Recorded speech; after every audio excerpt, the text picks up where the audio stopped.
5 miles. That's the invisible boundary around the US aircraft carrier, where the ocean stops being neutral territory. Cross it, even by accident, and you are no longer just a civilian vessel navigating open water. You are an unidentified contact approaching one of the most strategically valuable military assets on Earth. A nuclear-powered warship, a floating airbase, a $13 billion projection of national power. And inside that zone, hesitation doesn't exist. Here are 10 reasons why entering a US aircraft carrier's exclusion perimeter is a mistake you don't get to repeat. Before you ever see the carrier clearly, you're already tracked. Carrier strike groups operate layered maritime surveillance systems, airborne radar, shipborne phased arrays, satellite tracking. Your speed, your heading, your behavior, all analyzed in seconds. To you, it feels like open ocean. To them, it's a controlled battle space. The moment you cross 5 miles, your vessel is no longer neutral. It is assessed, categorized, potentially escalated. Armed escort ships begin moving. Radios transmit warnings across marine channels.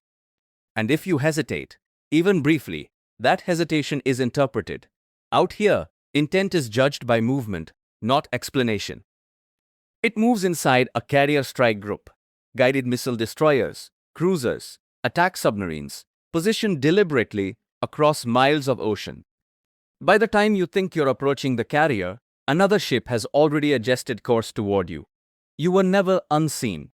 A Nimitz-class aircraft carrier displaces over 100,000 tons. At more than 30 knots, its stopping distance is measured in miles. It cannot swerve, it cannot brake. Physics doesn't negotiate. That 5-mile buffer exists because steel and momentum demand it. Carrier strike groups operate some of the most powerful radar and electronic warfare systems on Earth. Under certain conditions, civilian navigation systems can experience interference. Imagine losing GPS accuracy, losing radio clarity, losing situational awareness, right when you need it most. On deck, fighter jets launch and recover at over 150 miles per hour. To land safely, the carrier turns into the wind. That maneuver shifts 100,000 tons of steel across open water. Wake turbulence expands outward with enormous force. If you're nearby, you are now beside a moving runway. In 2000, a small boat approached the USS Cole in Yemen.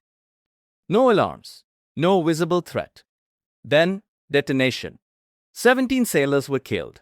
That moment permanently reshaped United States Navy security doctrine. Small vessels are not assumed harmless. They are assessed as potential asymmetric threats. The 5-mile zone reflects that lesson.